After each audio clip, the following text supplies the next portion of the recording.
আজকে গ্যাসের প্রসারণ অধ্যায়ের কিছু অঙ্ক করাবো, যেগুলো ফর্মুলাগুলো আগে হয়েছিল। বয়েলের সূত্র, চার্লসের সূত্র, চাপের সূত্র, বয়েল এবং চার্লসের সূত্রের সমন্বয় রূপ। কয়েকটা অঙ্ক দেখো। স্থির চাপে তাপমাত্রা বৃদ্ধি করে একটি গ্যাসের আয়তন দ্বিগুণ করা হলো। 13 গ্যাসটির প্রাথমিক তাপমাত্রা 13 ডিগ্রি সেলসিয়াস হলে চূড়ান্ত তাপমাত্রা কত? স্থির চাপে কথা আছে, তার মানে অবশ্যই চার্লসের সূত্র। কিন্তু আমরা চার্লসের সূত্রের অরিজিনাল যে রূপটা, সেটা দিয়ে অঙ্ক করতে গেলে একটু বড় হয়, সেই কারণে আমরা বিকল্প রূপ ব্যবহার করব। চার্লসের সূত্রের বিকল্প রূপ ছিল এরকম: ভি সমানুপাতি টি। এই টি মানে হচ্ছে পরম উষ্ণতা, যেটা কেলভিন স্কেলে হবে, ডিগ্রি সেলসিয়াসে নয়। তাহলে প্রত্যেকটা তাপমাত্রাকে আমাকে ডিগ্রি সেলসিয়াসে করে নিতে হবে। প্রাথমিক তাপমাত্রা T1 সমান হচ্ছে 13 ডিগ্রি সেলসিয়াস, মানে হচ্ছে 13 প্লাস 273 সমান 286 কেলভিন। গ্যাসের আয়তন দ্বিগুণ করা হলো বলা হয়েছে, অর্থাৎ প্রথমে যে আয়তন থাকে তার ডবল হয়। তাহলে ধরি প্রথমে আয়তন যেটা V1 সমান ধরে নিচ্ছি ভি, তাহলে পরে আয়তন যেটা হবে সেটা হয়ে যাবে দ্বিগুণ। তাহলে পরের তাপমাত্রাটা কত সেটা আমাকে বের করতে হবে। ভি সমানুপাতি টি মানে কি? ভি সমান কে টি, ধ্রুবক রাশি নিলাম, ভি বাই টি সমান কে। অর্থাৎ এখান থেকে যেটা আমরা পাবো সেটা হচ্ছে V1 কোন একটা মুহূর্তে আয়তন V1 এবং যে তাপমাত্রায় আয়তন V1 সেটা হচ্ছে T1, এই দুটোর মান যা হবে V2 বাই T2, এটার মানও তাই হবে। এখানে মানগুলো বসাতে হবে আমাকে, যেহেতু T2 এর মানটা বের করতে হবে। তাহলে T2 বাই T1 সমান V2 বাই V1, মানে T2 সমান V2 by V1 into T1। তাহলে V2 এর ভ্যালু হচ্ছে 2V, V1 এর ভ্যালু হচ্ছে V ইন্টু এটা হচ্ছে 286। ভিভি কেটে গেল, 286 ডবল হচ্ছে 6 দুগুণে 12, 2 হাতে গেলো 1, 8 দুগুণে 16, 17, 7 হাতে গেলো 1, 2 দুগুণে 4 একে 5, 572 কেলভিন। তাহলে 572 কেলভিন মানে যে তাপমাত্রাটা আসবে সেই তাপমাত্রাটা হবে ডিগ্রি সেলসিয়াসে যদি করি 572 মাইনাস 273 সমান 299 ডিগ্রি সেলসিয়াস। এটা হচ্ছে অ্যান্সার। আচ্ছা, পরেরটা দেখো। প্রমাণ চাপ ও উষ্ণতায় কোনো গ্যাসের আয়তন 300 সেমি কিউব, স্থির আয়তনে উষ্ণতা 50 ডিগ্রি করা হলে গ্যাসের চাপের পরিমাণ 900 মিলিমিটার এইচজি হয়। তাহলে ওই গ্যাসের চাপ গুণাঙ্ক নির্ণয় করো। তাহলে চাপ গুণাঙ্কের জন্য সেটা হয়, চাপ গুণাঙ্ক কখন হবে? স্থির চাপে। আচ্ছা, চাপ গুণাঙ্ক মানে হচ্ছে গামা পি।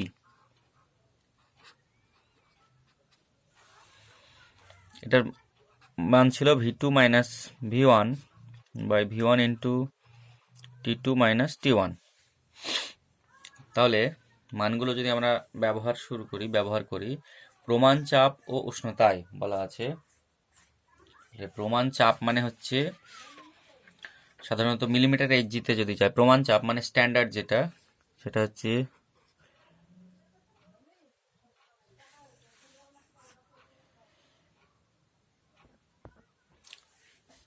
চাপ গুণাঙ্ক মানে এটা গামা ভি হবে। গামা ভি সমান হচ্ছে P2 minus P1 by P1 into T2 minus T1। প্রথমে চাপ যেটা P1 এর মান 760 মিলিমিটার এইচজি। আচ্ছা, তারপরে P2 পরের যে চাপটা আসছে সেটার মান দেওয়া আছে 900 মিলিমিটার এইচজি। আচ্ছা, তাপমাত্রাগুলো পরম স্কেলে নিয়ে যেতে হবে। তাহলে প্রথমে প্রমাণ চাপ ও উষ্ণতায়, যে উষ্ণতাকে প্রমাণ উষ্ণতা ধরা হয়, সেক্ষেত্রে আমরা জানি T1 এর মান হবে 0 ডিগ্রি সেলসিয়াস হয়, মানে হচ্ছে 273 কেলভিন। আচ্ছা, তাহলে T2 এর মানটা যেটা হবে সেটা আসবে 50 ডিগ্রি করা হয়েছে, তাহলে 50 প্লাস 273 সমান হচ্ছে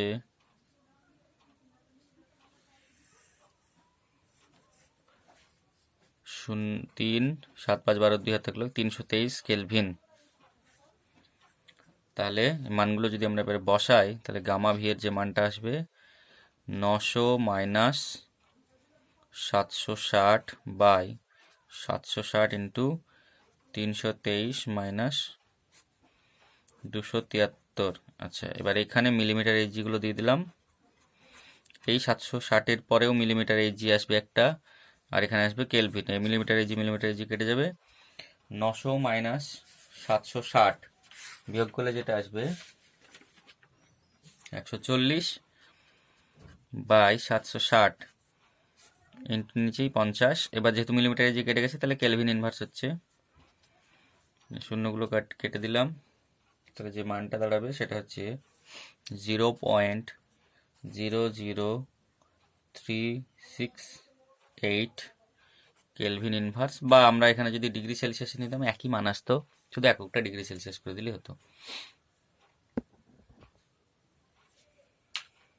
এবার যেটা আছে, একটি নির্দিষ্ট পরিমাণ গ্যাসের আয়তন 80 ডিগ্রি সেলসিয়াস উষ্ণতায় 500 সেমি কিউব, 150 ডিগ্রি সেলসিয়াস উষ্ণতায় 600 সেমি কিউব। তাহলে আয়তন প্রসারণ গুণাঙ্ক কত?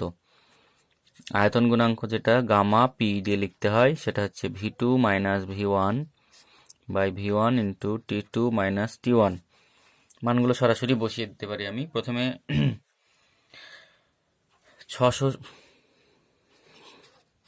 অন্তিম উষ্ণতা 600, প্রাথমিক উষ্ণতা 500 বাই 500 ইন্টু, এখানে ডিগ্রি সেলসিয়াসই রাখলাম, সেগুলোকে আমরা দিয়ে দিই সেমি কিউব। 500-র পরে হচ্ছে সেমি কিউব, এখানে তাহলে আসবে 150 মাইনাস 80 ডিগ্রি সেলসিয়াস। সেমি কিউবটা কেটে গেল। 100 বাই 500 নিচে 70 ডিগ্রি সেলসিয়াসের পর -1, তাহলে যেটা মানটা দাঁড়াচ্ছে এটা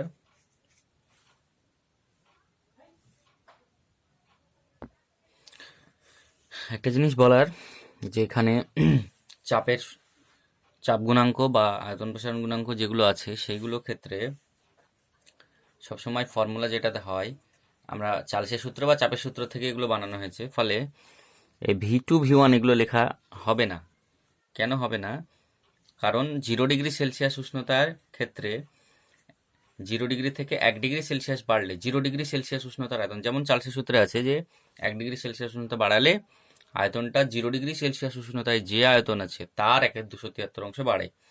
ফলে 0 ডিগ্রি সেলসিয়াস উষ্ণতার আয়তনের আমাকে লাগবে। ফলে যে কোনো আয়তন ধরে অঙ্কটা করা যাবে না। ফলে এটা এভাবে সম্ভব না। আমরা জানি যে এটা এভাবে লিখতে হবে, VT সমান V0 into 1 plus gamma P into T. এই ফর্মুলাটা ব্যবহার করে এবার আমাদেরকে করতে হবে কি, যে ভিটি এর মান প্রথমে যেমন একটা আছে 500, তাহলে এখানে V0 এর মান আমার জানা নেই। 1 প্লাস গামা পি ইন্টু টি, কত ডিগ্রি সেলসিয়াস এটা ছিল? 80। আবার আর একটা উষ্ণতায় আয়তনটা হচ্ছে 600, এটা V0 এর মান আমার জানা নেই। 1 প্লাস, এবার সমান হচ্ছে gamma P into 150 degree Celsius তাপমাত্রা বলা আছে। দুটোকে ভাগ করে দিতে হবে। 600 বাই 500 সমান V0 into 1 plus gamma P into 150 by V0 into 1 plus gamma P into 80। V0 কেটে গেল, দুটো শূন্য কেটে দিলাম। এভাবে ক্যালকুলেশন করে গামা পির মান যেটা আসবে সেটা হলো গামা পি সমান 1/270 ডিগ্রি সেলসিয়াসের পর -1। আরেকবার বলি, এটা কেন হলো না, কারণ V2 V1 আমরা সরাসরি কেন আয়তনের মানটা ধরতে পারলাম না, কারণ চার্লসের সূত্র বা চাপের সূত্রে যেটা আছে সেটা হলো কোনো গ্যাসের, যেমন চার্লসের সূত্রে স্থির চাপে কোনো গ্যাসের, নির্দিষ্ট পরিমাণ কোনো গ্যাসের যদি 1 ডিগ্রি সেলসিয়াস উষ্ণতা বাড়ানো হয়, তাহলে ওর আয়তন কতটুকু বাড়ে সেটা হচ্ছে 0 ডিগ্রি সেলসিয়াস উষ্ণতায় যে আয়তন থাকে সেটা V0 তার 1/273 অংশ বাড়ে। ফলে এখানে যেটা আমরা করলাম আগের করার ক্ষেত্রে, সেটা ছিল কি V1 এর অর্থাৎ কোনো একটা নির্দিষ্ট তাপমাত্রার ক্ষেত্রে বের করে আমরা এটা করছিলাম। কিন্তু এটা তো এভাবে হবে না, কারণ আমাকে V0 0 ডিগ্রি সেলসিয়াস উষ্ণতায় আয়তনটা কত সেটা আমার জানতেই হবে, বাট সেটা আমার লাগছেই। ফলে এইভাবে সমীকরণগুলোকে ব্যবহার করে তারপরে V0-কে দুই পাশ থেকে কেটে দিতে হবে, বাই করে দিলে তখন গামা পির মানটা আমরা পাবো। আচ্ছা, এরপরে হচ্ছে সার্বজনীন গ্যাস ধ্রুবক। আমরা আদর্শ গ্যাসের সমীকরণ দেখলাম, এর আগে জেনেছি PV সমান হচ্ছে KT। এখানে আমরা যে কোনো গ্যাসের ক্ষেত্রে আমরা করেছিলাম, যদি আমরা এখানে 1 মোল গ্যাস নিতাম তাহলে বা 1 গ্রাম অণু বা 1 গ্রাম অণু নিতাম, তাহলে এই একই জায়গাতে আসতো পিভি সমান আর টি। এই আর কে বলা হয় সার্বজনীন গ্যাস ধ্রুবক।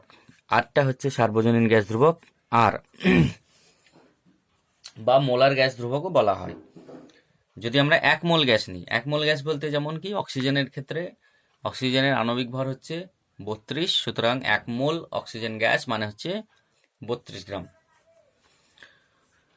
তাহলে যদি আমরা 1 মোলের পরিবর্তে এবার এন মোল গ্যাস নিই, তাহলে এটার আমরা আসবে পিভি সমান এনআরটি। এখানে এন বা মোল সংখ্যা আমরা কিভাবে নির্ণয় করি? মোল সংখ্যা মানে হচ্ছে কোনো নির্দিষ্ট পরিমাণ গ্যাসের ভর বাই সেটার আণবিক ভর। এম মানে হচ্ছে নিচেরটা হচ্ছে আণবিক ভর, আর উপরেরটা হচ্ছে প্রদত্ত ভর, মানে যতটুকু ভরের তোমরা মোল সংখ্যা বের করতে চাইছো। তাহলে পিভি সমান M by capital M into R T, এই হচ্ছে ফর্মুলা। তাহলে এখান থেকে আমরা পাচ্ছি প্রথম যে সমীকরণটা ছিল পিভি সমান কেটি আর পিভি সমান এম বাই এম আর টি, এটার মধ্যে যদি আমরা তুলনা করি তাহলে কে সমান আমরা দেখতে পাবো M small M by capital M into R. এখন যদি 1 গ্রাম গ্যাস নেওয়া হয়, 1 গ্রাম গ্যাস নেওয়া হয়,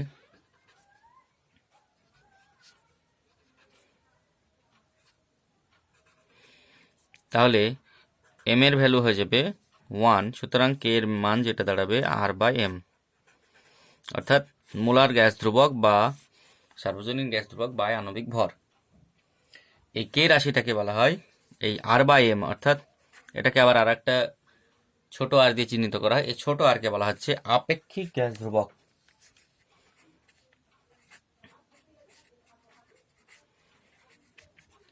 আপেক্ষিক গ্যাস ধ্রুবক। তাহলে এই হচ্ছে সার্বজনীন গ্যাস ধ্রুবক। যদি আমরা নর্মালি যে কোনো পরিমাণ গ্যাসের ক্ষেত্রে করি তাহলে আদর্শ গ্যাসের সমীকরণ হয় পিভি সমান কেটি। যদি আমরা 1 মোল গ্যাসের ক্ষেত্রে করি তাহলে পিভি সমান আরটি হয়। এন মোল গ্যাসের ক্ষেত্রে পিভি সমান এনআরটি হয়। আর মোল সংখ্যার মানটা আমরা ফর্মুলাটা এখানে বসিয়ে দিই, তাহলে এরকম ভাবে আসে। এবার আমরা আর এর মানটা নির্ণয় করব। তাহলে পিভি সমান আমরা কি পেলাম আরটি, যদি আমরা 1 মোল গ্যাসের ক্ষেত্রে নিই। 1 মোল গ্যাসের ক্ষেত্রে যদি নিই, এখন আর এর মানটা আমরা যদি নির্ণয় করতে চাই 1 মোল গ্যাসের ক্ষেত্রে, 1 মোল গ্যাসের ক্ষেত্রে যেগুলো আমরা এবার নির্ণয় করব, যদি আমরা প্রমাণ চাপ এবং উষ্ণতার কথা ভাবি, প্রমাণ চাপ উষ্ণতা এগুলো ভাবি, 1 মোল গ্যাসের যে কোনো প্রমাণ চাপ বা উষ্ণতায়, প্রমাণ চাপ ও উষ্ণতায়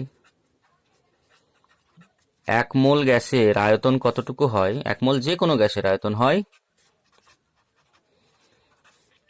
22.4 লিটার।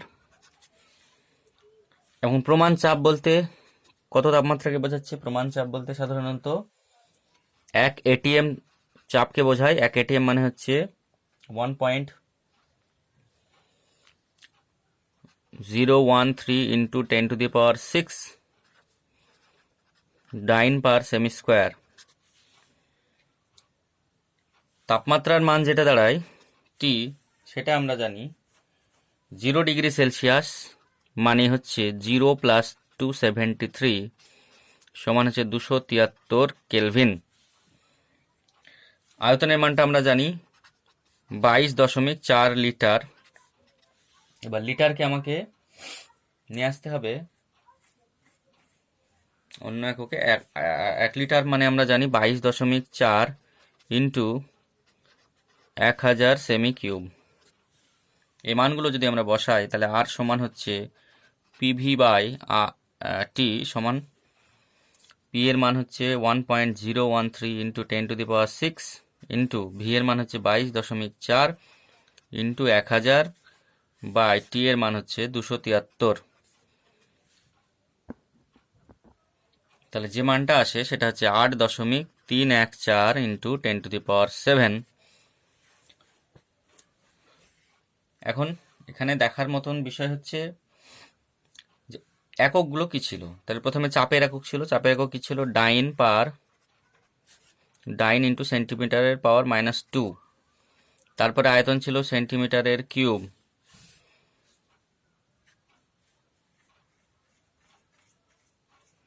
আচ্ছা, আয়তনের মান যেটা, সেটা অবশ্য পার মোল, মানে 1 মোলের জন্য 22.4 লিটার পার মোল হবে এখানটায় অবশ্যই। তাহলে এটা মোলটা নিচে থাকছে, আর কেলভিন। তাহলে যেটা আসছে দেখো, dyne into cm by mole into T মানে টেম্পারেচার, কেলভিন যেটা, টি মানে কেলভিন। ডাইন সেমি মানে হচ্ছে আর্গ, তাহলে 8.314 into 10⁻⁷ erg mole inverse kelvin inverse, এ হচ্ছে একক। যদি আমরা এটা এসআই পদ্ধতিতে নিই তাহলে এটার মান আসবে 8.314 joule mole inverse kelvin inverse. আরও আছে মান আর এর, যদি আমরা পি এর মানটা এটিএমেই রাখি, ভি এর মানটা লিটারে রাখি, টি এর মানটা কেলভিনে করি, তাহলে যেটা আসে 0.0821 litre ATM mole inverse kelvin inverse. এই হচ্ছে আর এর বিভিন্ন মান বিভিন্ন রকম পদ্ধতির ক্ষেত্রে। এখন তাহলে আমরা যেটা জানলাম, পিভি সমান এন মোল গ্যাসের ক্ষেত্রে এন আর টি। এন এর মানটা যদি আমরা বসাই তাহলে হচ্ছে M by capital M into R into T. তাহলে আমরা যদি এভাবে PV by M into T সমান হয়ে যাবে আর বাই এম। আর একটা ধ্রুবক, এখানে আর বাই ক্যাপিটাল এম হবে, এটা আণবিক ভর অবশ্য। আর একটা ধ্রুবক এম আণবিক ভর। একটা নির্দিষ্ট গ্যাসের আণবিক ভর তো একই থাকবে, অক্সিজেন হলে অক্সিজেন আণবিক ভর 32, আর এর মানটা আর থাকছে। তাহলে এবার যদি আমরা একটা নির্দিষ্ট আদর্শ গ্যাস নেওয়া হলো, এটা নির্দিষ্ট আদর্শ গ্যাস নেওয়া হলো, নির্দিষ্ট আদর্শ গ্যাস।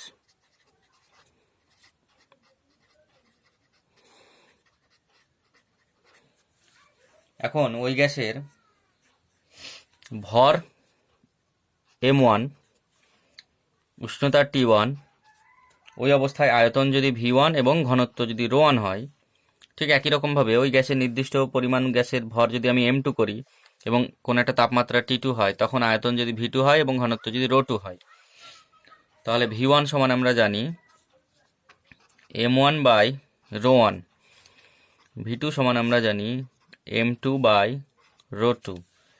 এখন এই সমীকরণটাকে যদি আমরা ব্যবহার করি, তাহলে এখান থেকে আমরা পাবো, এটা তো ধ্রুবক রাশি, কনস্ট্যান্ট, সুতরাং P1 V1 M1 T1 সমান হবে P2 V2 M2 T2।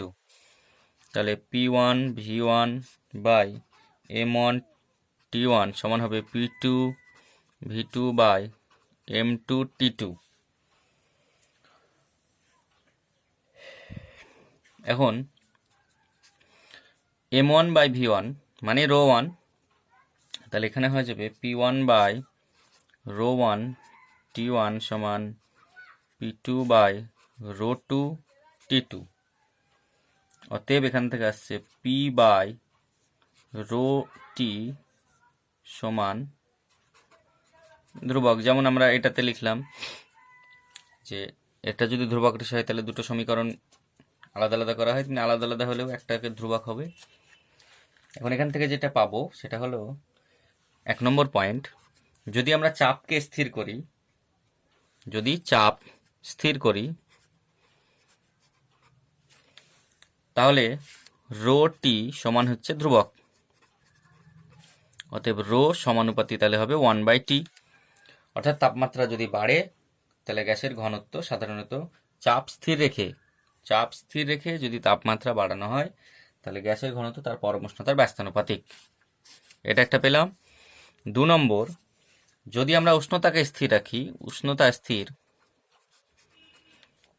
তাহলে P বাই ρ এই মানটা হবে ধ্রুবক। তাহলে এখান থেকে আমরা পাবো যে P সমানুপাতি ρ, অর্থাৎ যদি তাপমাত্রা স্থির রাখা হয় তাহলে তার ঘনত্ব গ্যাসের চাপের সমানুপাতিক। এই হচ্ছে গ্যাসের চাপ, উষ্ণতা এবং ঘনত্বের মধ্যে একটা পারস্পরিক সম্পর্ক। আজ এ পর্যন্তই। এই চ্যাপ্টারে আর বেশি কিছু নেই, সেগুলো আমি কালকের ক্লাসে অঙ্কগুলো একটু নিউমেরিক্যালসগুলো করিয়ে কালকে এই চ্যাপ্টারটা শেষ করব।